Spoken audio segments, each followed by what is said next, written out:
Hello and welcome back to the shed. In today's video, we're going to be talking about what should be the first hand plane you buy. Hope you enjoy. When I get the question as to which should be the first hand plane you buy, or if you just buy one hand plane, what it would be, I normally say it's the very first hand plane you have, that's the one that you should be buying. However, that's not particularly helpful. So let's dive in and I'll go into depth and we'll compare some of the most common hand planes. So the 5.5, the number 5, number 4, and we will see which ones are the best ones to go with for the first hand plane. So when it comes to choosing the first hand plane, it does depend what type of project you're doing. If you're doing much smaller projects, then something like the number 4 hand plane is actually great because it's much smaller, lighter and easier to work with. Now, if you want to do a little bit of jointing on some slightly longer projects, then the longer sole of the number 5 is very useful.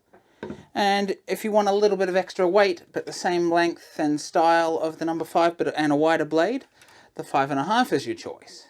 So for this video, I'm just going to be comparing the number 4 and the number 5, and I'll show you which one I think should be your go-to plane. So we'll just put the number 5.5 out of it for this one, so we're just dealing with the same width blade. So when we're comparing the number 4 to the number 5 and trying to decide which one should be your first plane, there's a few things we need to look at. Both of these hand planes are very commonly available, and that's not really an issue. You can find them brand new and second hand quite easily, probably all around the world. So you can go for the metal sole varieties or wooden sole varieties like I've got up here. For this video, we're just going to concentrate on the metal sole planes because they're the most common and probably the ones that most of you are thinking about when you think of a hand plane. So comparing the number 4 to the number 5, we have the same thickness blade, so we don't need to worry about that. When it comes to the planes, we obviously have the longer sole here on the number 5 and the shorter sole here on the number 4. And you can clearly see that there's a good 3 or 4 inches difference in the length of these planes. Now it does vary from maker to maker, but all you really need to know is that the sole is longer, so that does have its advantages. The other difference between these two is the length that we have in front of the blade on both of these. So you can see here that we definitely have a much smaller gap between the blade and the edge of the sole here, so it's quite a small reference area compared to the number 5, which has this massive reference area here that's twice the distance of the number 4. So the advantages you have there is that you have much more reference area, especially for a beginner. I believe that is a very good thing because it allows you to know when you're actually referenced on your piece of wood when you're hand planing. There automatically becomes an advantage for a beginner because this is all reference face. It's all referencing. So when you're on the edge of a board with a number 4, you might wobble a lot because you don't have much in the way to reference. But with the number 5, you've got a lot more, so you know when you're on top of that board that you've actually got it sitting flat. So as you can see there are a couple of big differences, especially in the sole size and your reference on the sole. Now, I believe that either of these would be a good first plane for you to own. However, if you had the choice between a number 4 and a number 5, I would choose a number 5 hand plane, just purely because that reference face is going to make a big difference and make it easier for you to learn your hand planing. And the other thing is, there is a reason the number 5 is chosen by a lot of people as their first hand plane, and that is because it's called the jack plane. So it's essentially the jack of all trades. One of the big differences between these two planes is that the number 4 is classed as a smoother, whereas a number 5 is classed as a roughing plane or a mid-range plane that can do everything, especially if you have 2 blades, and I'll get into that in a little bit. So let's double down on the number 5 here, and I'll show you a few other great things that we can do with the number 5, which you could technically do with the number 4, but I wouldn't recommend it.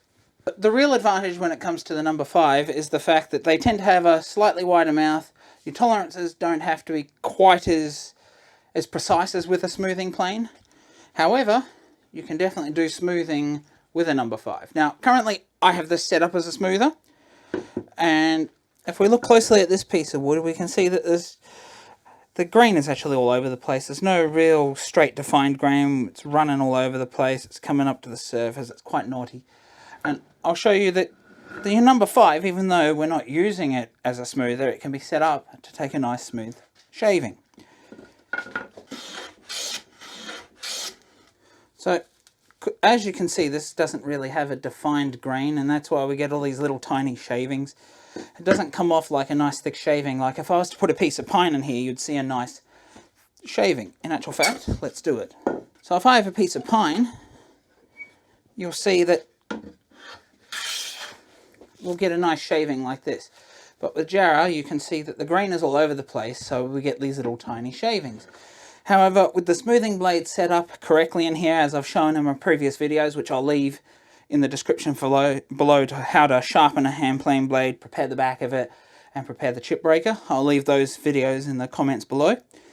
But I wish you could actually feel this, because it's actually very smooth to the touch. And we haven't got any tear out. So we can obviously smooth really well with a number 5.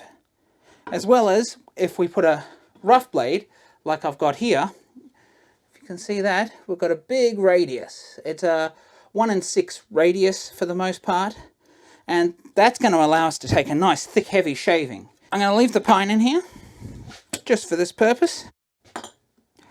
Change that blade out. Now with a scrub plane blade, you don't really have to adjust it too much. You just don't want it sticking out too much. If you look at it in the mouth here, you can see that we have quite a radius, and we're taking a heavy shaving in the middle but nothing out on these outside edges, and that's going to allow us to really hock the material off. And because we have the jack plane, the mouth is not as fine tolerances, so we actually have room to do this.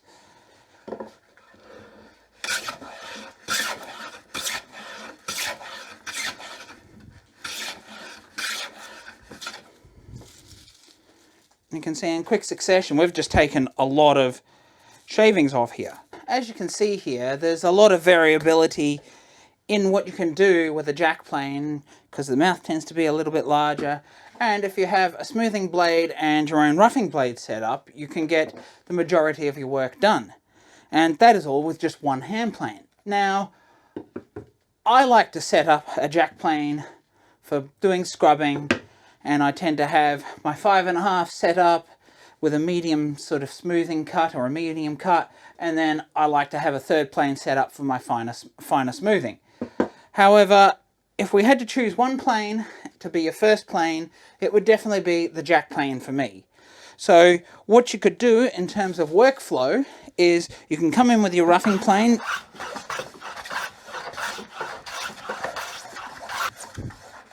quickly take the material off like this, and then you can quickly change your blade out on the fly like this. And I've got a video on how you make sure your plane blade comes through square when you're doing this work, and how to set up a hand plane properly, so I'll leave that playlist below. And then you just come in, smooth it off like this, and as you can see, we're now done. So there you have it, folks. There's my take and my recommendation of your first hand plane. It should be either a number 5 or a 5.5, because you can do the same with both. However, for a beginner, I believe the number 5 is probably easier to get your hands on, easier to get a second blade. It's going to be cheaper to get a second blade to have that roughing blade set up, and you get that reference face without too much weight, which is really good when you're beginning and actually learning to hand plane. And as I said, with that reference face, you know that you've definitely got your hand plane sitting flat to the surface before your hand plane. So, if you like this video, please consider liking and subscribing, checking out my Facebook, Instagram and Patreon pages, and, as always, leave comments below if you need answers to any questions, and check out these great videos on the screen here for you right now. Bye for now.